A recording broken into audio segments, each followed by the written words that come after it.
Bismillah, Assalamualaikum warahmatullahi wabarakatuh. Perkenalkan, nama saya Azam Asin bin Hidayat, ber-NPM 20105011101. Rombel 3 akan mempresentasikan hasil kerja saya UAS mata kuliah ketiga. Yang pertama, analisa proses pembuatan pada video link di YouTube yang tertera. Jadi, link YouTube yang tertera itu adalah video tentang pembuatan Golok itu awal-awalnya itu proses pembentukan itu dilakukan tuh orang akan meminimalisir bahaya dari perorangan. Nah, itu yang pertama adalah langkah awal kepingan besi dipanaskan lalu dipotong sesuai keperluan. Lalu yang kedua adalah proses pembentukan golok dimulai dengan proses pembuatan ganggang pada golok, lalu proses pembuatan bilah dan pada golok tersebut disertai pembakaran pada bersih agar mudah dibentuk. Yang ketiga adalah apabila mulai terbentuk, selanjutnya proses pemolesan dari semua sisi agar terlihat mulus. Jadi di sisi atas sama sisi yang paling tajamnya itu dipoles agar terlihat lebih rapi. Yang keempat adalah proses penyepuhan. Jadi golok yang sudah terasa lalu dimasukkan ke dalam proses pembakaran lalu dicelupkan ke dalam air murni. Lalu bila golok tersebut dipukul-pukul dengan kadar sedang agar merata. Jadi itu hanya sekedar perapian saja, dirapikan saja. Yang kedua adalah analisa potensi bahaya yang mungkin muncul dari proses produksi tersebut. Yang pertama adalah terjadinya kebakaran akibat api yang berlebih. Yang kedua adalah luka bakar akibat percikan api. Yang ketiga dehidrasi akibat berlama-lama di dalam ruangan yang panas. Jadi sudah kita ketahui bahwa pabrik pandai besi adalah ruangan yang sangat panas. Jadi akan sangat berbahaya jika kita berlama-lama di situ yang mengakibatkan kita akan ini akan merasakan dehidrasi. Nanti yang keempat adalah tertimpa benda berat dan tajam. Nah, kita sudah mengetahui benda berat itu adalah logam dan tajam itu adalah goloknya. Jadi kemungkinan terbesar adalah tertimpa benda berat dan tajam itu sangat memungkinkan di dalam pabrik tersebut. Yang keempat adalah penyakit mata akibat percikan api. Jadi selama proses tersebut itu pasti adanya percikan api akibat entah dari pembakaran, entah dari sebuah proses dari pembentukan sebuah sebuah golok tersebut. Yang keempat adalah gangguan pernafasan akibat terlalu banyak menghirup zat-zat berbahaya, contohnya asap atau percikan-percikan yang sekiranya kecil sekali. Partikel-partikel zat besi itu memungkinkan untuk terhirup oleh kita apabila kita tidak memakai masker. Yang keempat adalah nyeri otot terlalu kerja yang terlalu berlebih. Jadi seperti yang kita tahu itu pabrik besi, pandai besi itu sangat membutuhkan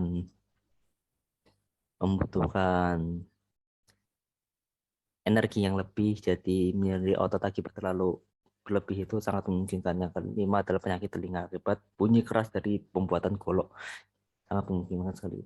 Jadi yang ketiga adalah analisa alat pelindung alat pelindung. Nah, di situ APD yang digunakan itu adalah satu pelindung kepala yang berfungsi melindungi kepala dari benturan cedera kepala yang disebabkan oleh kejatuhan benda keras. Nah, ini yang paling cocok adalah ini salah ini. Ini hanya topi. Ini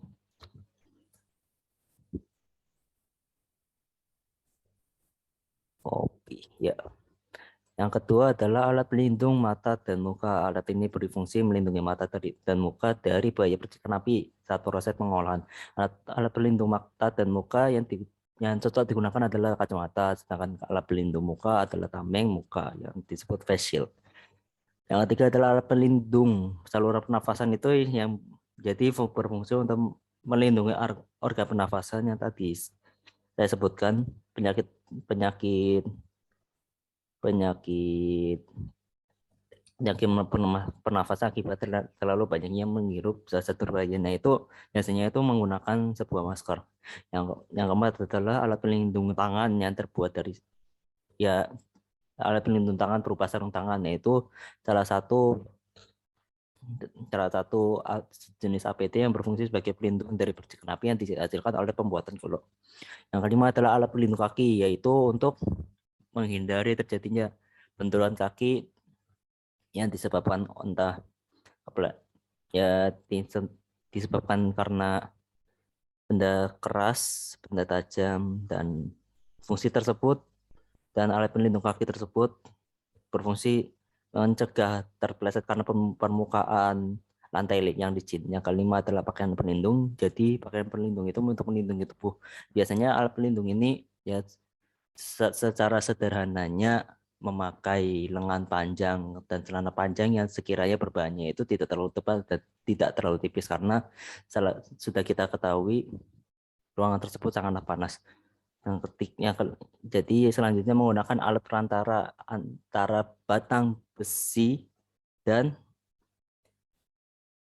tangan itu agar tidak terkena kontak langsung pada batang besi tersebut. Yang keempat adalah dokumen job safety analysis atau yang disingkat GSA dari proses produksi berdasarkan hasil analisa dari soal 1 dan 3. Nah, ini tahapan pekerjaannya itu langkah awal pemeriksaan ini. Jadi potensi bahayanya itu adalah mengakibatkan nyeri otot terkena percikan api dan kaki tertimpa besi, itu sangat memungkinkan sekali. Nah, itu upaya pengendaliannya itu tidak selalu bekerja secara berlebihan menggunakan APD berupa baju panjang, baju dan celana panjang, pelindung muka, masker, dan lain sebagainya. Dan menggunakan alat perantara untuk menghubungkan antara logam besi dan tangannya itu biasanya berbentuk yaitu gunting, kayak semacam gunting besar itu buatnya mencapit batang besi tersebut. Yang kedua adalah proses pembentukan golok, mulai dengan proses pembuatan ganggang pada golok lalu proses pembuatan bilah pada golok tersebut. Nah, itu terjadi dehidrasi, jelas kemungkinan terjadi kebakaran itu ada terkena percikan api dan kemungkinan penyakit mata dan terjadi penyakit mata dan pernafasan. Nah, ini upaya pengendaliannya adalah mengatakan istirahat yang cukup bagi para pekerja dan di situ di area tersebut disediakan air mineral semisal galon ataupun botol minuman gelasnya itu di situ diletakkan di situ agar para pekerja bisa meminum air tersebut agar terhindar dari dehidrasi, mengatur suhu api agar terhindar dari kebakaran. Nah, ini sangat penting sekali karena itu sangat sangat sangat sangat memungkinkan sekali. Jadi alangkah baiknya mengatur suhu api agar terhindar dari kebakaran. Menggunakan APT berupa baju lengan panjang pelindung muka dan lain sebagainya, dan menggunakan alat perantara untuk menghubungkan antara logam besi dan tangan. Ketika apabila mulai terbentuk, selanjutnya proses pemolesan di semua sisi. Nah, ini kemungkinannya itu adalah tangan terluka akibat disebabkan gesekan antara mesin penghalus dan tangan. Nah, ini mesin penghalus itu kayak semacam mesin amplas pada besi. Nah, itu sangat memungkinkan sekali jika terkena tangan itu. Nah, ini upaya pengendaliannya adalah menggunakan sarung tangan, jelas membuat ganggang yang terbuat dari kayu untuk memasang sementara pada golok. Kenapa memasang sementara? Karena proses selanjutnya itu pasti ada yakni penyepuhan. Nah, penyepuhan itu akan dimasukkan kembali ke dalam pemanas tersebut. Nah, ini ntar dilepas kembali itu hanya sementara agar mengurangi getaran yang diakibatkan oleh mesin penghalus. Langkah selanjutnya adalah proses penyepuhan golok yang sudah terasa lalu dimasukkan ke dalam. Bentar. Lalu dimasukkan ke dalam proses pembakaran lalu dicelupkan ke dalam air murni lalu bila golok tersebut dipukul dengan kadar yang sedang agar merata. Maksudnya agar rata, agar terlihat lebih rapi. Oh, ini ya. Astagfirullahaladzim. Ya, ini tangan ini potensi bahaya ini itu tangan melepuh tertimpa benda berat dan percikan api menggunakan Nah, ini cara pengendaliannya itu menggunakan alat perantara antara bagian tangan menggunakan APT dan sebagainya. Nah, ini adalah hasil kerja saya. Jika ada salah dari presentasi saya dan jawaban saya mohon maaf sebesar-besarnya. Link video akan saya tertera di link YouTube, link video ini.